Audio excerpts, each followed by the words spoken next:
नारद का जब आगमन हुआ तो उन्होंने देखा, कहने लगे प्रभु क्या बात है, आप बड़ी चिंता में बैठे हो, इसका कारण क्या है नाथ, मुझे बता दीजिए। तो उसी समय व्यास जी कहने लगे हैं कि मैंने लिखते लिखते क्षण भर दम लिया नहीं, फिर भी ये मेरी आत्मा को पल भर संतोष न आया है। मैंने क्षत्रिय प्राणों की रचना की और फिर भी मेरे हृदय को संतोष नहीं आया।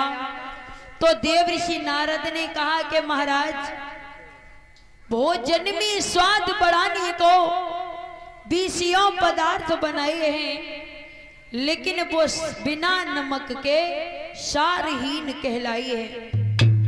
जैसे हर चीज में सारे पदार्थ सब्जी में डाल दो, लेकिन बिना नमक के खा नहीं सकते, और सब्जी में कुछ मत डालो, खाली नमक डाल दो तो पेट भर के खाना खा सकते हो। तो उसी समय आज उन्होंने कहा कि तुमने 17 प्राण तो रच दिए, लेकिन भगवान कन्हैया द्वारकाधीश के तुमने विस्तार से वर्णन नहीं किया, इसलिए तुम्हारी अभी माताएं बहनें बैठ जाएं, प्रसाद लेकर के जाना। संतोष नहीं मिला है।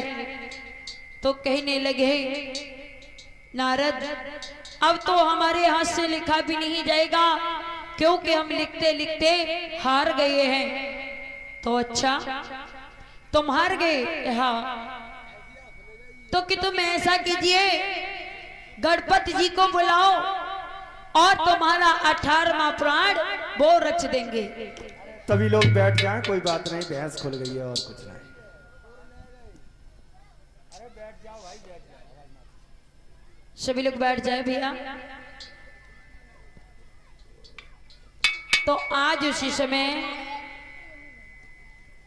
समय भैया क्या होता है, आज महाराज वेद व्यास जी ने क्या किया, सरस्वती नदी में स्नान किया और डुबकी लगाते ही उनके हृदय में 18वें प्राण का ऐसा भाव उत्पन्न हुआ। तुरंत उन्होंने गणेश जी का आह्वान किया।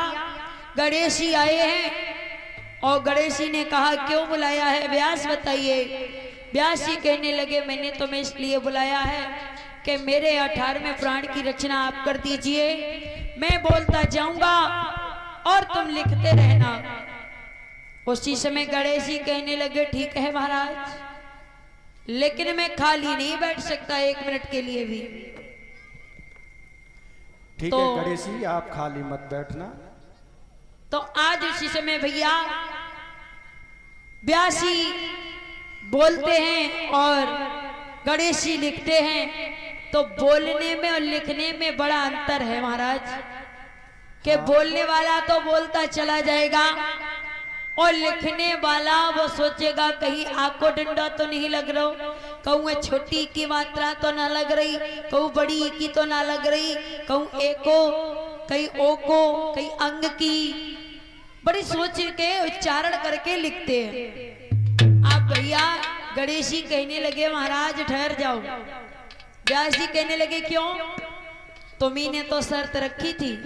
कहने लगे, महाराज उच्चारण में बहुत समय लगता है, थोड़ा बोलते तो तुम जाते हो, लेकिन मैं लिखने में थोड़ा दिक्कत होती है। इस प्रकार से 18वां प्राण रच डाला और उसके बाद में भैया जब 18 प्राण रचे हैं, अब महामुनि सोच रही है व्यास कि मैं ये बस्ता किसे सौंप सकूं, कौन इसका अधिकारी है। ये श्रीमद् भागवत कोई साधारण वस्तु नहीं है, लेकिन कुछ लोगों ने इसका व्यापार बनाया है, इसको बिजनेस बनाया है। लेकिन नहीं, ये तो कुछ लोग इसे अपना बहुत कुछ समझते हैं और कुछ लोग इसे तुच्छ चीज समझते हैं। जब भगवान जी अपने धाम के लिए जा रहे थे द्वारकाधीश, तो उद्धव जी ने पूछा कि प्रभु आप तो जा रहे हो, आपके भक्तों का कल्याण ये कलयुग में कैसे होगा, मुझे विस्तार से बताइए गोविंद। भगवान कहने लगे उद्धव तुम तो मेरी भाई हो ना, अगर तुम कल्याण की बात पूछते हो कलयुग के भक्तों की, तो मैं कहीं नहीं जा रहा हूं। जो श्रीमद् भागवत है वो मेरा साक्षात स्वरूप होगा, और देखते देखते भगवान श्रीमद् भागवत में समा गई। श्रीमद् भागवत भगवान का स्वरूप है। तो आज अब सोच रहे हैं वो कि ये किसे सौंपा जाए, कौन इसके योग्य है, कौन नहीं है, तो बड़ा चिंता में है। तब तक सोनिकादिक महाराज व्यास जी के चेला थे। वो कहने लगे गुरुदेव अगर तुम ये सोच रहे हो तो फिर मेरा भी परामर्श एक है कि क्या है कि तुम्हारा बेटा जिसने जन्म लिया परमहंस हो गया, परमहंसों की संगता में रहता है, वो उसने दुनिया वालों को ये नहीं जाना है कि दुनिया कैसी होती है। महाराज यहाँ तक बताया है विद्वानों ने कि सुखदेव जी महामुनि, उन्हें इतना ज्ञान नहीं था कि ये स्त्री है या पुरुष है। उन्होंने कभी स्त्री पुरुष को देखा नहीं, तो वो क्या समझे। उन्हें इतना नहीं था ज्ञान कि कौन स्त्री है कौन पुरुष है। उनके सामने चाहे कोई कुछ करता रहे, उन्हें किसी से लेना नहीं था। तो जब ये बात कही है तो कहने लगे हैं व्यास नंदन कि बात तो सत्य है, मेरा बेटा परमहंस है।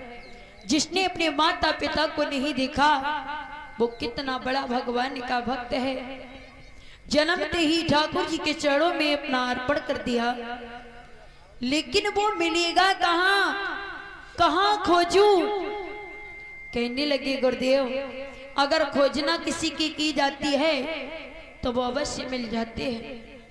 आप अपने चेलाओं को कहीं भेजो, कहीं इधर भेजो, किसी को इधर भेजो, किसी को इधर भेजो, किसी को इधर भेजो, कहीं ना कहीं हमारा भैया सुखदेव मिल जाएगा। उसी समय भैया जब ये बात कही है तो बड़े सुंदर सुंदर भगवान के वर्णन करते हुए गुनगुनाते हुए जा रहे थे। तो एक मार्ग से शौनकादिक और एक और उनके चेला थे, दो चेला बार बार जहां सुखदेव महामुनि बैठे इधर से उधर चक्कर लगाते हैं, कहते हे भगवान मेरा ठाकुर बड़ी बड़ी आंखों वाला श्यामरा सलोना है, बहुत सुंदर लगता है। जब कानों में आवाज पड़ी है तो सोचने लगे मन ही मन इतना सुंदर बड़ी बड़ी आंखों वाला हम जैसे बाबा फक्कड़ को क्या अपना लेगा। सोच रहे हैं तब तक दोबारा से आते हैं वो मोर मकट मुरली वाला बड़ा प्यारा लगता है,